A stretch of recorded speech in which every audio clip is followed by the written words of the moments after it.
আসসালামু আলাইকুম। কেমন আছেন আপনারা সবাই? আশা করি ভালো আছেন, সুস্থ আছেন। আলহামদুলিল্লাহ আমরাও ভালো আছি, সুস্থ আছি। নিয়ে আসলাম নতুন একটা রেসিপি। এখন শীতকালে সব ধরনের সবজি পাওয়া যাওয়া লাগছে, টাটকা সবজি দিয়ে টাটকা কিছু বানিয়ে খেয়ে দেখুন, আশা করি খুবই ভালো লাগবে। নিয়ে আসলাম গাজরের ঝাল পরোটা। আমি কিভাবে বানাই অবশ্যই আপনারা প্রথম থেকে শেষ পর্যন্ত অবশ্যই দেখবেন, সাথে থাকবেন, পাশে থাকবেন, এই কামনা করেই আজকের রেসিপি শুরু করলাম। এখানে আমি দুটো গাজর কুচি করে নিয়েছি, ব্যাস একটু গরম পানি দিয়ে আমি ভিজিয়ে রেখে দিয়েছিলাম জাস্ট 5 মিনিট। আমি কিন্তু এটা সেদ্ধ করি নেই। এখন আমি কাঁচা একটা গন্ধ যাওয়া পর্যন্ত এখন আমি ব্লেন্ডারে জালে দিয়ে দিলাম 1 চামচের মতন হলুদ গুঁড়া, 1 চামচের মতন জিরে গুঁড়া, রসুন, পেঁয়াজ এবং কাঁচা লঙ্কা। এখানে কিন্তু আমি শূন্য মরিচের গুঁড়ো ব্যবহার করব না, এটা আমি ব্লেন্ডারে পিষে নেব। আমি যতটুকু হবে আমার পেস্ট হবে ওইটুক দিয়ে কিন্তু আমি ডো মাখাবো। এখানে আমি 1.5 বাটির মতন আটা এখানে ব্যবহার করেছি। এখন সুন্দর করে আমি চেলে নিব, যাতে কোনো লাঞ্চ টাঞ্চ কিছু না থাকে। অবশ্যই আটাগুলো চেলে নেওয়ার জন্য চেষ্টা করবেন। এখন আমার চালা হয়ে গেছে, দিয়ে দিলাম পরিমাণ মতন লবণ, আর তারপরে দিয়ে দেবো ময়নের জন্য সামান্য একটু তেল, সেটা হয়তো 2 চামচের মতন তেল এখানে আমি ব্যবহার করেছি। সুন্দর করে আমি ময়ন দিয়ে নেবো আটাটা, যাতে রুটিটা খুব সফট এবং ক্রিস্পি হয়, খুব সুন্দর হয়। এই জন্য আমি একটু তেল ব্যবহার করেছি। আপনারা চাইলে দিতে পারেন, না চাইলে স্কিপ করতে পারেন, কোনো সমস্যা নেই। তো এখন আমার ময়ন দেওয়া হয়ে গেছে, আপনারা দেখেই বুঝতে পারতেছেন আমি কিভাবে ময়ন দিতেছি। এখন গাজরের যে পেস্টটা আমি বানিয়েছি একদম মিহি করে কিন্তু আমি পেস্ট করে নিয়েছি। দেখুন কতটা মিহি করে নিয়েছি। ব্যাস এই পেস্ট দিয়েই কিন্তু আমি পুরো ডোটা কিন্তু মাখাবো, পুরো আটাটাই কিন্তু এই পেস্ট দিয়ে মাখাবো। এখানে কিন্তু এক্সট্রা আর কোনো পানি পুনি আমি কিচ্ছু ব্যবহার করব না, জাস্ট এই পেস্ট দিয়েই কিন্তু আপনারা আটা মাখানোর জন্য সবসময় চেষ্টা করবেন। যদি এটাতে করেন তাহলে হয়তো আপনার পরোটাগুলো খুব পারফেক্ট হবে। কিন্তু আমি দেখুন কোনো পানি কিন্তু একবারে সবখানিক একবারে ঢেলে দেবেন, হয়তো কম বেশি লাগতে পারে, কিছুটা কমও কিছুটা বেশিও লাগতে পারে। একবারে কিন্তু ঢেলে দেওয়ার জন্য কখনো চেষ্টা করবেন না। আমার যতনিক পেস্ট দিয়েছিলাম একদম পারফেক্ট হয়ে গেছে। আমার আটাটা দেখুন কত সুন্দর করে আমি মেখে নিয়েছি। এখন উপর থেকে একটু তেল দিয়ে আমি একটু মদে নেওয়া লাগছে 2-1 মিনিট, জাস্ট 2-1 মিনিট।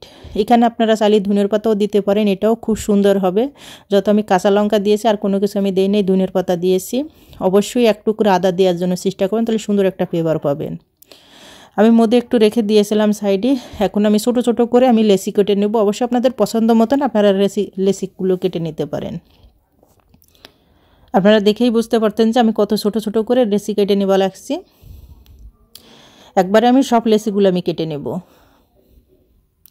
আর এই ঝাল পোয়ারাটাটা আপনারা এর সাথে ঝাল যে কোনো হয়তো কোনো তরকারির সাথে, কোনো সবজির সাথে, কোনো ভাজির সাথে, কোনো ভেজিটেবল যাই হোক এভরিথিং, তার সাথেও কিন্তু আপনারা খেতে পারেন, দুর্দান্ত একটা টেস্ট পাবেন। কিন্তু এই ঝাল পোয়ারাটা অসাধারণ একটা টেস্ট পাবেন।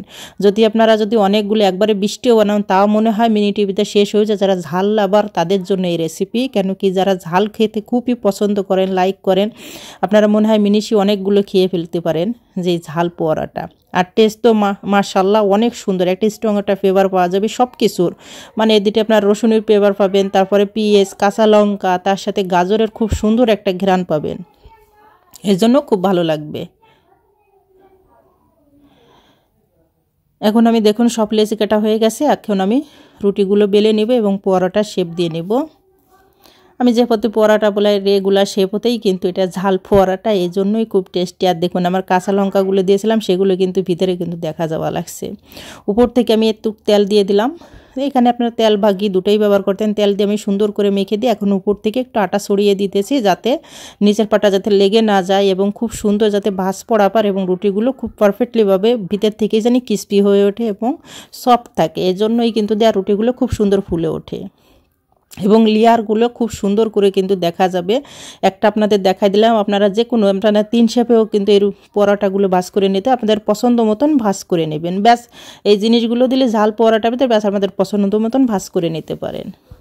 অবশ্যই ভিতরে আটা বা কর্নফ্লাওয়ার যে কারো যেটা মন চায় সেটাই আপনারা দিতে পারেন, আটার বদলে কর্নফ্লাওয়ার কিন্তু ব্যবহার করতে পারেন। দেখুন আমার পরোটাগুলো সবগুলো হয়ে গেছে বানানোর পর এখন আমি এক এক করে পরোটাগুলো সুন্দর করে আমি বলে নেব। কিন্তু আমি পরোটা অবশ্যই আপনারা বলবেন না মোটা করবেন না পাতলা করবেন, আর সাইডের অংশে একটু বেশি করে পাতলা করার জন্য চেষ্টা করবেন, নইলে সাইডের অংশ মোটা থেকে যায় এবং মাঝখানে পাতলা হয়ে যায়। না, সাইডের অংশগুলো একটু বেশি করে পাতলা করবেন, তাহলে রুটিগুলো কিন্তু কাঁচা হবে না এবং খুব পারফেক্টলিভাবে ভালো হবে।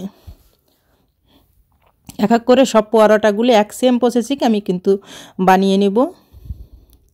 আপনারা দেখেই বুঝতে পারতেছেন যে আমি পরোটাগুলো কিন্তু পাতলা মোটা করতেছি। দেখুন আমার এর ভিতরে কিন্তু অনেকগুলো পরোটা বানানো হয়ে গেছে, আপনারা দেখেই বুঝতে পারছেন। এখন আমি চলে যাব ভাজার পাল্লায়। আমি এখানে ঘি এবং তেল দুটোই মিক্স করে নিয়েছি। এখন আমি নিচে পরিমাণ মতন তেল ঘি ব্যবহার করলাম। এখন উপর থেকে এবার যখন আমি একটাই হয়ে আসবি, তারপর উপর থেকে আরেকটু ঘি দেওয়ার পর তারপরে আমি উল্টে পাল্টে পরোটাগুলো আমি ভেজে নেব এক এক করে। আর সুন্দর একটা কালার আসা পর্যন্ত ভেজে নেবেন। আর পরোটাগুলো কিন্তু মাশাল্লাহ খুব সুন্দর কিন্তু ফুলে উঠছে, যত এখানে মশলা ছিল তারপরে কিন্তু মাশাল্লাহ খুব সুন্দর। আর দেখুন কত সুন্দর একটা কালার আসছে, মাশাল্লাহ খুব স্ট্রং একটা কালার আসছে, একদম পুরোপুরি গাজরের কিন্তু একটা কালার আসছে। এভাবেই একবার এই ঝাল পরোটা বানান আপনারা বাসায়, আশা করি খুবই ভালো লাগবে। একবার হলে বাসায় ট্রাই করলেন অবশ্যই সফল হবেন, আর খেতে তো দুর্দান্ত টেস্ট পাবেন আপনারা। একই প্রসেসে আমি সব পরোটাগুলো ভেজে নেব। আমি একটু আটা ছড়াই রাখছিলাম পরোটার সাথে, কেন কি যাতে লেগে না যায়, আর লেগে গেলে তো আবার ডবল মেহনত করা লাগবে, এজন্য অবশ্যই উপর দিয়ে একটু আটা ছড়াই নেবেন। দুই সাইডে কিন্তু আমি ঘি ব্যবহার করতেছি এবং উল্টে পাল্টাই কিন্তু আমি সব পরোটাগুলো একটু ধৈর্যের সঙ্গে আমি ভেজে নেব। তোড়াহাড়া করলে পরোটাগুলো কালার চলে আসবে এবং ভিতরে কিন্তু কাঁচা থাকবে।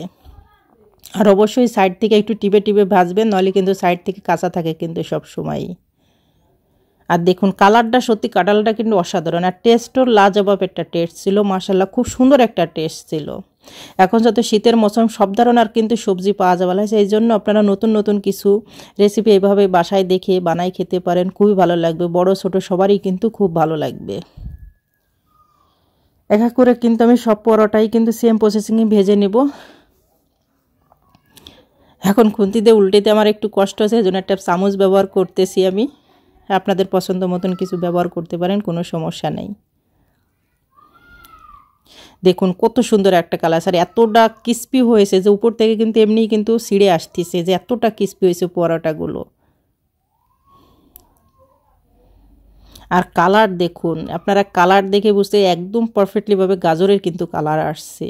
এখানে কিন্তু আমি বেশিটা হলুদও কিন্তু ব্যবহার করি না, চিমটিখানি হলুদ, এরকম ছোটো 1 চামচের মতন হলুদ আমি ব্যবহার করছি। এর ভিতরে দেখুন আমার পরোটাগুলো কিন্তু সব ভাজা হয়ে গেছে, দেখুন কত সুন্দর কালার আছে আর কতটা সফট আইছে। তা আশা করি আমার এই রেসিপি আপনাদের খুবই ভালো লাগবে। যদি ভালো লাগে অবশ্যই শেয়ার, লাইক, কমেন্ট এবং জানাবেন কেমন লাগলো, আমার পাশে থাকবেন এই আশাই করি। সব সময় সবাই ভালো থাকবেন, সুস্থ থাকবেন। আল্লাহ হাফেজ।